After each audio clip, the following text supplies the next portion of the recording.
Olá, seja muito bem-vindo à transmissão especial do Portal Metrópolis do Conclave, que votará a sucessão de Papa Francisco. Eu sou a Natália André, jornalista do Metrópolis, e eu fico contigo todos esses dias até a fumacinha branca aparecer lá no Vaticano e tivermos o novo Santo Padre. Claro, para isso eu estou muito bem acompanhada de especialistas e repórteres que sabem tudo sobre esse momento histórico para o mundo, como o Gustavo Zucchi, que está aqui no estúdio comigo. Tudo bem, Zucchi, eu vou usar todo o talento do Zucchi de apuração para falar sobre Vaticano. Sim, o Zucchi, ele é o nosso repórter da coluna do Igor Gadelha, mas ele não apura apenas política brasileira, apenas, né? Colocar entre aspas aqui. Política brasileira não, tá? Porque ele já conversou com bastante gente lá nos bastidores de Roma. Zucchi, só para lembrar o pessoal de casa, quem está nos acompanhando, no domingo terminou o luto oficial pelo Papa Francisco e aí acabou, né? Página virada. Aí esse capítulo foi totalmente fechado e na segunda e na terça foram dias de reuniões gerais com os cardeais votantes, que são os que têm menos de 80 anos, e os não votantes, para se discutir as principais pautas do próximo papado e, claro, do futuro da Igreja Católica. E aí ontem mesmo eles já dormiram na casa de Santa Marta, que é o lugar onde eles vão dormir ao longo do conclave. E hoje já participaram da missa de início dos trabalhos lá na Capela de São Pedro. E aí também encerramos Capela de São Pedro por enquanto, porque daí eles seguiram em procissão para dentro da Capela Sistina para fazer o voto de sigilo, afinal de contas estão longe do mundo externo agora, e foram trancados com chave. Inclusive, é por isso que tem esse nome, conclave, com chave. Então agora ninguém sai até o novo nome ser votado. Zucchi, agora sim. Nas reuniões eles pareciam em um consenso sobre uma sucessão conciliadora e discursos próximos até ao do Papa Francisco. Mas quando eles ficam lá dentro, sem contato com o mundo externo, tudo pode acontecer, né? Fala pra gente como deve ser esse primeiro dia de votação, que está começando agora.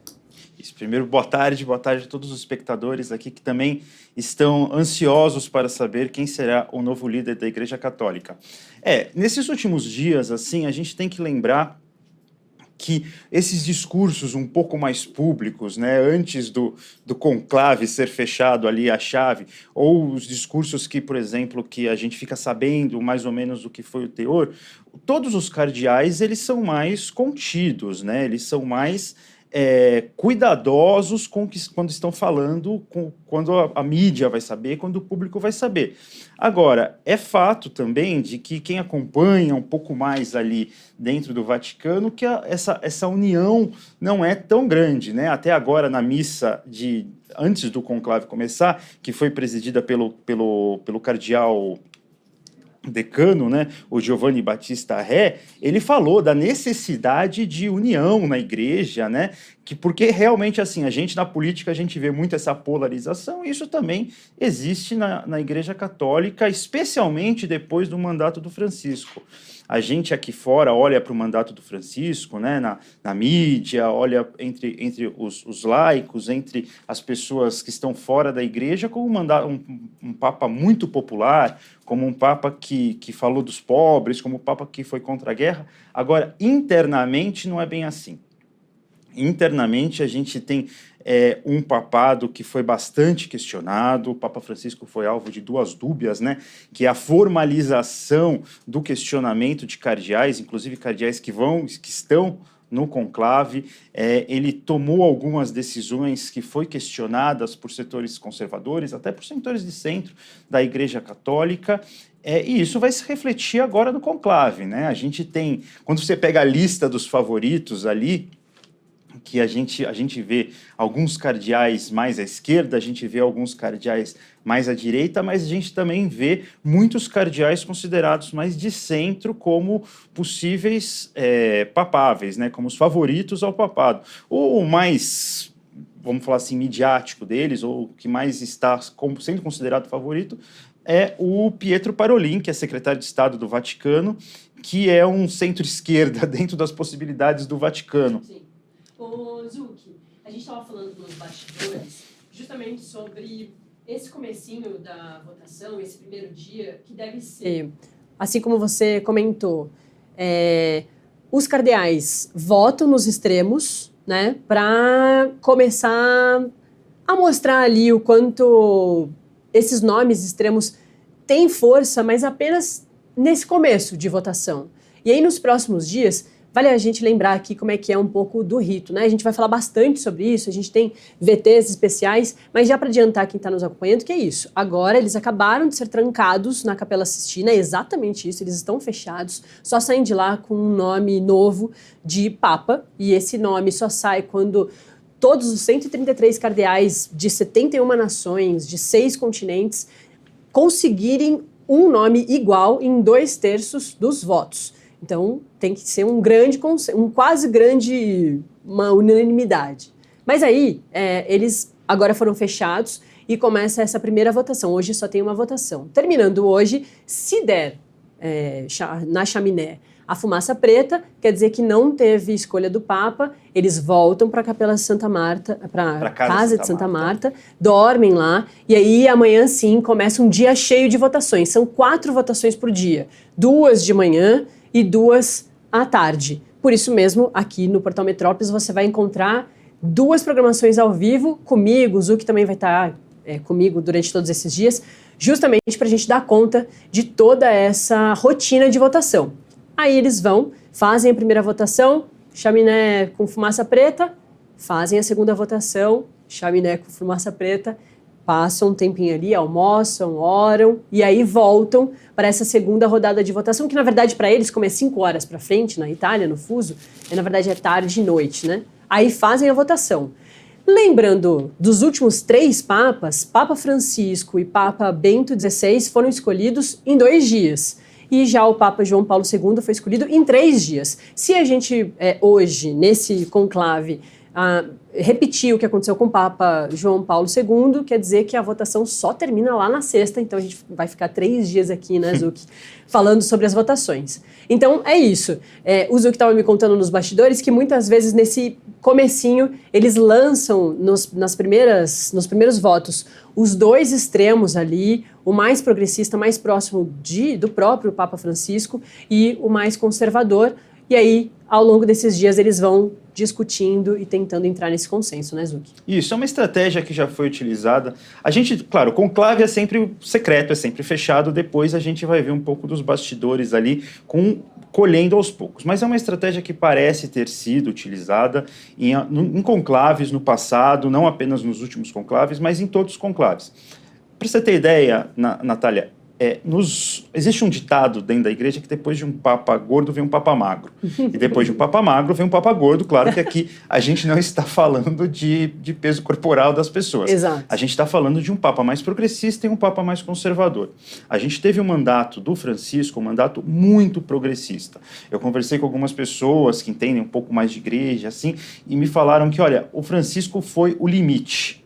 Mais do que isso, acho que não dá para fazer, não dá para eleger um cardeal mais à esquerda do que Francisco. Mas isso não impede dos nomes estarem sendo lançados. Então, se você vai ver, a gente acha que a gente pode tratar os favoritos. E favorito, na verdade, em tese, né, quem escolhe é Deus, que é a ideia da Igreja Católica, é que o Papa será escolhido, na verdade, pelo Espírito Santo por meio dos cardeais.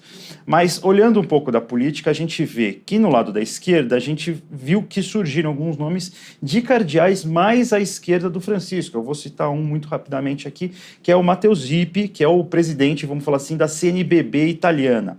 Ele tem posicionamentos mais à esquerda do Francisco nos assuntos justamente que o Francisco foi considerado polêmico. Eu vou falar rapidamente, por exemplo, a bênção, a permissão que o Francisco deu no decreto Fiducia Semper, se eu pegar aqui o nome certinho, o Fiducia Supplicans, de 2023, que autorizou a bênção a casais irregulares. E aqui a gente fala casais regulares, pode ser casais em segunda união e os casais homossexuais. O Matteo Zippi tem uma posição favorável a isso. Do outro lado, a gente vai ter alguns nomes de cardeais conservadores que também apareceram entre os favoritos, tanto na lista dos vaticanistas, né, como, por exemplo, o jornalista Edward Pentin, que tem um site dedicado ao conclave, quanto nas casas de apostas. E aqui eu vou citar rapidamente também o Robert Sarrat, né, cardeal africano, seria o primeiro Papa Negro. Ótimo. Desculpa Zuki, só para te cortar bem rapidinho, Imagina. Só para dizer que a gente está com as imagens ao vivo, essas imagens geradas pela Viori, que é a nossa agência aqui de imagens do mundo todo e hoje especiais lá da Praça São Pedro. Porque, como eu disse, os cardeais foram fechados à chave lá na Capela Sistina e a Capela Sistina, nessa imagem que a gente está vendo, ela fica à sua direita, bem no cantinho da imagem. Essa do meio, bem majestosa, como a gente já falou bastante no dia do funeral do Papa Francisco, é a Capela de São Pedro. Foi ali a missa mais cedo, aí eles fizeram a procissão lá para a Capela Sistina e agora a Capela de São Pedro segue a sua rotina ali do turismo, né, de todos os dias. E claro, na frente você está vendo essa multidão, porque mais cedo na missa, 5.000 pessoas acompanharam esse início de trabalho do conclave. Ali já estavam os cardeais votantes e não votantes e depois eles seguiram lá para dentro da Capela Sistina. Então, você vê as imagens ao vivo do que está acontecendo lá em Roma, no Vaticano, dos turistas acompanhando. Claro, todo mundo muito ansioso para ter a sorte de ver a fumaça branca, mas a fumaça branca, vamos lembrar, ela só aparece ao final dessa votação, mas claro, com o consenso dos cardeais, como a gente avisou, com 2/3 dos votos. Desculpa, Zuki, agora pode continuar falando, só para contextualizar o pessoal aqui. É importante saber assim, hoje, justamente por causa dessas movimentações políticas, hoje dificilmente seria um milagre, né, já que estamos falando de igreja, seria um milagre que chegassem a um consenso com uma votação, que você tivesse 2/3 dos votos. Como eu estava falando, é uma estratégia de ambos os lados, o lado mais progressista e o lado mais conservador, de lançar alguns nomes mais extremistas, né, dentro da lógica da igreja. Claro, não vai ter ninguém tão extremista assim, mas mais à esquerda, que seria o Matteo Zippi, que é o presidente da CNBB italiana, com posicionamentos muito parecidos com o que tinha o Papa Francisco, e do outro lado você vai ter esses cardeais, que justamente foram as grandes vozes de crítica ao Papa Francisco durante os 12 anos de pontificado dele. A gente tem, por exemplo, o cardeal Burke, americano, que muitas pessoas chamaram de favorito de Trump para ser eleito o novo Papa, mas o favorito, o mais forte ali dentre os conservadores, seria o Robert Sarra, cardeal africano, que também tem um posicionamento bastante conservador, também assinou as dúbias a respeito dos posicionamentos do Papa Francisco, posicionamentos, por exemplo, questionou o Papa Francisco sobre a questão da bênção a casais homossexuais, questionou o Papa Francisco sobre a comunhão para divorciados, comunhão em casais em segunda união, fez outros questionamentos ao Papa Francisco, né? E são defensores especialmente da chamada missa tradicional, né? A missa de São Pio V, a missa em latim, a missa rezada em latim, de costas para o povo. Então, é um dos debates que vai estar nos bastidores do Vaticano. Tanto esses questionamentos em questões de fé e moral, que são muito importantes para a Igreja Católica, né, são questões-chave para a Igreja Católica, quanto essa questão da missa em latim, e tem esses cardeais. Depois dessas votações acontecendo, com certeza a tendência, vamos dizer assim, seria cardeais mais ao centro começarem a buscar apoio de um lado ou de outro. Eu falei do cardeal Parolin, mas a gente também tem o cardeal Erdő, que é o cardeal húngaro, né, que também são considerados entre os favoritos por essa questão. Como falei, o decano pediu unidade. Isso vai acontecer? Não vai acontecer? Quem vai decidir são os cardeais. Essa questão da unidade é uma questão que preocupa muitos cardeais, porque justamente esses dois lados chegam a falar de cisma, caso seja eleito um liberal ou um conservador para o próximo papado. Zuki, pra gente que é jornalista, a gente fica aqui numa ansiedade, porque bem diferente de uma votação, isso é bem interessante da gente falar para quem está nos acompanhando. De repente, a pessoa está acompanhando um conclave pela primeira vez e já está com certeza ansiosa e com expectativa. Mas bem diferente de uma eleição democrática, com políticos do Brasil, por exemplo, ao longo do domingo da votação, a gente já vai vendo aquelas pesquisas mostrando que, né, enfim... Pesquisa de boca de urna. Pesquisa de boca de urna. Do dia anterior, pesquisa... Exato. A gente vai tendo uma noção ao longo do dia. E aí, claro, também entre o primeiro e o segundo turno, quando tem um segundo turno, Também tem um monte de pesquisa com populares, enfim, com votantes. É muito diferente a situação do conclave, porque os cardeais estão presos lá dentro do Vaticano e a gente só tem a novidade, o nome, quando No ele final. aparece. Exatamente. Então todo mundo vai ser surpreendido. E são só antes de 133 passar, pessoas, né? Exatamente, só 133 pessoas. Mas antes de voltar para o Zucchi, eu quero reforçar que na imagem ao vivo que você acompanha, quem não conhece deve estar pensando, gente, mas por que estão mostrando um telhado com quase uma antena? Aquilo ali não é uma antena, é uma chaminé, e é dali que vai sair a fumaça preta quando não escolherem o nome ainda, e a fumaça branca quando sim escolherem o nome. Lembrar também que a fumaça preta, na verdade, quando eles terminam de registrar os nomes, eles vão até ali posso chamar de líder, né, Zucchi, o celebrante de todo o conclave, que também é votante, ele também pode se tornar o Papa.